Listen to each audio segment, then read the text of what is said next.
YSR Congress party కొన్ని రోజుల నుంచి వాళ్ళు ఎలక్షన్స్‌కి మనం చూడొచ్చు. వాళ్ళు ఆంధ్రప్రదేశ్‌లో ఎన్నికలు జరిపించిన పరిస్థితి, తిరుపతి లాంటి అక్కడ ఉప ఎన్నికలను ఏ రకంగా చేశారు, అపహాస్యం చేశారు. వాళ్ళకి ఎలక్షనే మెయిన్ ఎజెండా. ఆహ్, ప్రజలు ఏ రకంగా ఉన్నారు, ఏంటి అనే విషయాలు మనం పక్కన పెడితే, చాలా అంటే ప్రతి ఎలక్షన్స్ ఏదో ఒకదాన్ని రాజకీయం చేసి వాళ్ళు లబ్ధి పొందాలని చూస్తున్నారు. ఎవరో అంతకుముందు మనం చూస్తే వైఎస్ వివేకానంద రెడ్డి గారి చావుని ఎలక్షన్‌కి ముందు చంద్రబాబు నాయుడే చంపాడని చెప్పి వాడు ఎలక్షన్‌కెళ్ళి అందరిలో ఒక బ్యాడ్ ప్రాపగండా. దాంతో పాటు అంతకుముందు ఎలక్షన్ అప్పుడు కూడా మా నాన్న చనిపోయాడు. మా నాన్న చావులో నాకు అనుమానం ఉంది. రిలయన్స్ వోళ్ళో లేకపోతే వేరే వోళ్ళు చంపారు. లేకపోతే కాంగ్రెస్ పార్టీ ఉందన్నట్టు వాళ్ళు మాట్లాడిన పరిస్థితి. ఇప్పుడు ఈ ఎలక్షన్‌లో కూడా 2024 ఎలక్షన్‌లో ప్రతి ఒక్కళ్ళు ఎవరో ఎక్కడో ఒక యాక్సిడెంట్ జరిగి గీతాంజలి అని ఒక అమ్మాయి చనిపోతే దానికి సంబంధించిన ఎవిడెన్స్ ఎఫ్ఐఆర్ ఉంది. ఎఫ్ఐఆర్‌లో కూడా ఉంది 7వ తారీఖు ఆ అమ్మాయి చనిపోయింది అని. దాని తర్వాత ట్రోల్స్ జరిగిందా లేదా అని పక్కన పెడితే ప్రతి చావుని వాళ్ళకి అనుకూలంగా మర్చుకొని సోషల్ మీడియాలో విద్వేషాలు రెచ్చగొట్టడం, మీ వైపు నుంచి దీనికి వస్తే బాగుంటుందని దాంతో మీ దగ్గర నేను ప్రస్తావిస్తున్నాను. దీన్ని ఎలా చూస్తారు సార్? నేననేది ఏం లేదు రాధాకృష్ణ. సార్, ప్రాంతీయ పార్టీలన్నీ కూడా ఒక వర్గాన్ని బేస్ చేసుకొని ఏర్పడతాయి. ప్రాంతీయ పార్టీలు ఏని తీసుకోండి, ఇప్పుడు నేషనలిజం తర్వాత మనకేమొస్తుంది, రెండేది ప్రాంతీయవాదం, జాతీయవాదం, ప్రాంతీయవాదం, ఉప ప్రాంతీయవాదం. ఈ మూడు తెలిస్తే మనకు అర్థమవుద్ది. ఒక రాజకీయ నాయకుడు తన అస్తిత్వాన్ని నిలుపుకోవటం కోసం ఈ మూడు వాదాల్లో ఏదో ఒక వాదాన్ని ఎత్తుకుంటాడు, రెచ్చగొడతాడు. తర్వాత ఈ మూడు పని చేయలేదనుకో కులవాదం ఎత్తుకుంటాడు. ఇంకా దీన్ని బాగా అగ్గి మండియాలంటే మతవాదం. 5 పంచపాషాణాలు అంట. ఈ పంచపాషాణాలని మనం బాగా గుర్తు పెట్టుకోవాలి. ఫస్ట్ జాతీయవాదం లేవనెత్తుతాడు, 2 ప్రాంతీయవాదం లేవనెత్తుతాడు, 3 ఉప ప్రాంతీయవాదం లేవనెత్తుతాడు. ఈ వర్కౌట్ క్రమంలో కులవాదాన్ని లేవనెత్తుతాడు. ఇది కూడా వర్కౌట్ కాకపోతే మతవాదాన్ని లేవనెత్తి పెట్రోల్ పోసి నిప్పి పెడతాడు. రాజకీయ పార్టీలకు సహజ లక్షణము. కాబట్టి మనం అర్థం చేసుకోవాల్సింది, ఇక్కడ పౌరులుగా విఘ్నులుగా అర్థం చేసుకున్నది, మతం అనేది ఒక మత్తు లాంటిది, మత్తు పదార్థం లాంటిది. కులం అనేది కర్కసత్వం లాంటిది. ఇప్పుడు ఏ రాజకీయ పార్టీ అయినా ఓడిపోవటానికి సిద్ధంగా ఉండదు, గెలవడానికి అన్ని ప్రయత్నాలు చేస్తారు, అన్ని దారులు ఎత్తుక్కుంటారు. దాంట్లో ఉచ్చి నీచాలు ఉండవు. ఈరోజు ఆంధ్రప్రదేశ్ చూస్తున్నా ఏ పొలిటికల్ స్పీచ్ అయిన చూడండి, అభివృద్ధి వైపున మాట్లాడటంలా మొత్తం రెచ్చగొట్టుకుంటున్నారు. మేము ఇది చేశాము కాబట్టి మేము ఈ సంక్షేమ పథకాలు అందించాము, మేము ఈ అభివృద్ధి చేశాము కాబట్టి మాకు ఓట్లేండి అని అడగటంలా.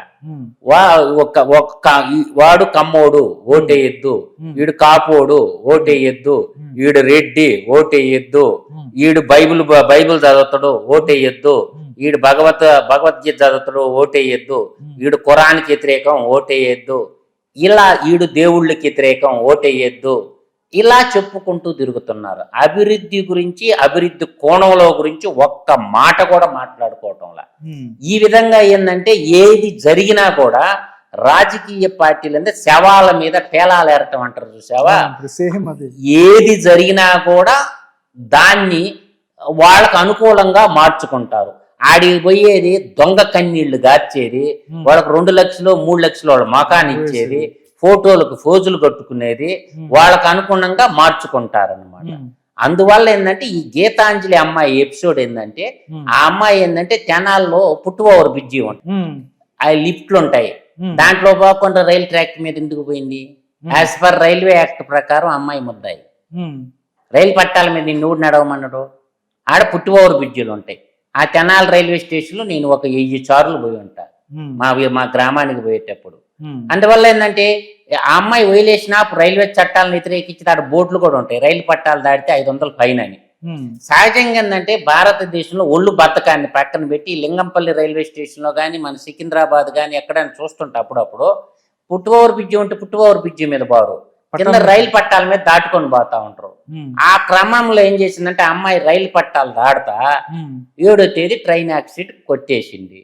కొట్టేస్తే ఈనాడు పత్రికలో వచ్చింది వార్త. 8వ తారీఖు రోజు వేసారు. 7వ తేదీ జరిగితే ఆ రోజు వార్త ఈవినింగ్ పంపిస్తే మార్నింగ్ వస్తుంది. ఎవరో గుర్తు తెలియని అమ్మాయి రైలు కొట్టేసింది. అక్కడి నుంచి ఈ 108 వాహనంలో జీజీహెచ్ గుంటూరు తీసుకుపోయారు. మళ్ళీ 9వ తేదీ ఆ తెనాల్లో లోకల్ అమ్మాయి అని తెలిసింది, చనిపోయింది. ఆ అమ్మాయి అశ్రద్ధ వల్ల అమ్మాయి చనిపోయింది. దానివల్ల ఇప్పుడు పేదలు సమిధులు అయితే పేదల శవాల మీద కూడా రాజకీయం చేయటం అనేది ఏ పార్టీకి మంచిది కాదని నేను చెప్పగలను.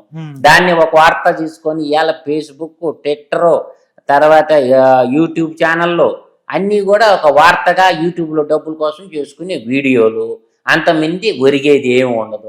దానివల్ల ఓటింగ్లో మార్పు వస్తుంది అని అనుకోవటం కూడా భ్రమలు. ప్రజలు క్లారిటీగా ఉంటారు. చేసిన అభివృద్ధి ఏంటి, ఇచ్చిన ఎంప్లాయ్మెంట్ ఏంటి, రోడ్లు ఎలా ఉన్నాయి, ఎంప్లాయ్మెంట్ చూస్తారు, రోడ్లు చూస్తారు. కాబట్టి ఓవరాల్గా వస్తువుల ధరలు చూస్తారు. ఈ రోజు ఏమైంది, బస్సు ఛార్జీలు 3 సార్లు పెంచుండు. ఆయన ముఖ్యమంత్రి కాకముందు బాధుడే బాధుడు అన్నాడు. ఈయనొచ్చి బాధు మీద బాధుతా ఉండు. తర్వాత విద్యుత్ ఛార్జీలు దాదాపుగా 9 సార్లు ఏం పెంచాడు విద్యుత్ ఛార్జీలు. కాబట్టి నిత్యావసర ధరలు ఒకటి కాదు, అన్ని పెంచుకుంటా పోయాడు. ఇక మీకు ఆంధ్రప్రదేశ్ లో చుట్టుపక్కల రాష్ట్రాల్లో తక్కువలో దేనికొంటాయి ధరలు తెలుసా? అవినీతి చేయటానికి ఎక్కువ ధరలు పెడతారు. చుట్టుపక్కల రాష్ట్రాల్లో తక్కువ ఉంటాయి, ఆంధ్రప్రదేశ్ రాష్ట్రంలో ధరలు ఎక్కువ ఉంటాయి. కాబట్టి స్మగ్లింగ్ చేసుకోవటానికి ఆయా రాజకీయ పార్టీలకి అది ఒక వరంలాగా మారుద్ది. ఇప్పుడు డీజిల్ ధర ఎక్కువ ఉందనుకో, బయట రాష్ట్రాల నుంచి స్మగ్లింగ్ చేసుకుంటే లీటర్ 10 రూపాయలు, 1,00,000 లీటర్లు అమ్మితే ఎంత డబ్బు మిగిలిద్ది? 10 లక్షలు మిగిలిద్ది. అందువల్ల ధరలు అధికంగా పెట్టడానికి కారణం ఏంటంటే జగన్మోహన్ రెడ్డి తన యొక్క ఎమ్మెల్యేలకి, తన యొక్క కార్యకర్తలకి ఈ స్మగ్లింగ్ వ్యవహారంలో భాగస్వామ్యాలు చేయడానికి ధరలు అధికంగా పెట్టిన మాట వాస్తవం. లిక్కర్ ధరలు అధికంగా ఉంటాయి.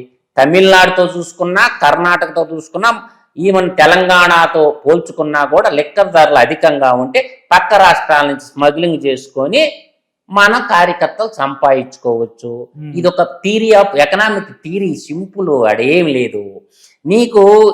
మీకు పక్క రాష్ట్రాల్లో ఏం దొరకదు? తమిళనాడులో ఇసుక దొరకదు, కర్ణాటకలో ఇసుక దొరకదు, తర్వాత ఇసుక దొరకందేడా తెలంగాణలో. కాబట్టి ఇసుక అంతా మన చేతిలో ఉంది కాబట్టి ఇది ఎక్స్పోర్ట్ చేసి అట్ట డబ్బులు కొట్టేయచ్చు.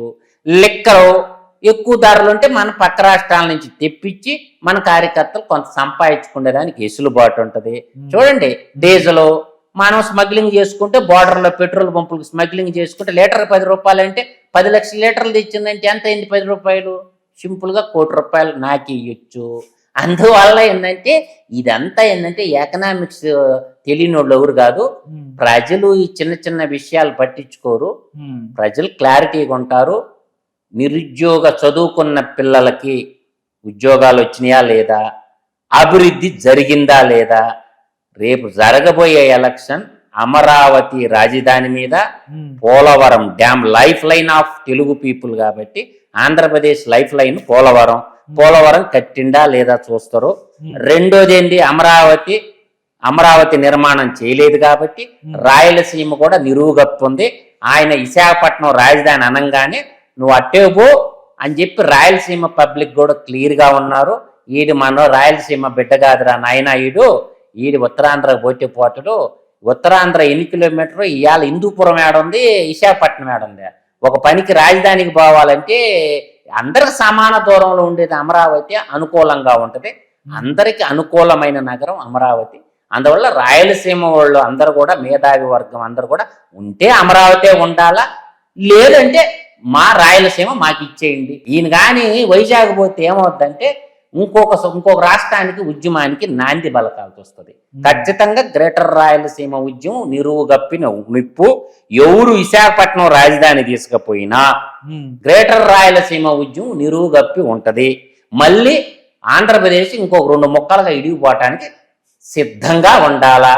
నువ్వు సిద్ధం సభలు ఎన్ని పెట్టుకున్నా జరిగిందేదో జరిగిపోయింది, అందరికి సమాన దూరంలో ఉంది కాబట్టి అమరావతి క్యాపిటల్ గా కానీ కొనసాగించకపోతే గ్రేటర్ రాయలసీమ మాత్రం నిరువుగప్పిన నిప్పు మరో విభజనకి దారి తీస్తుంది.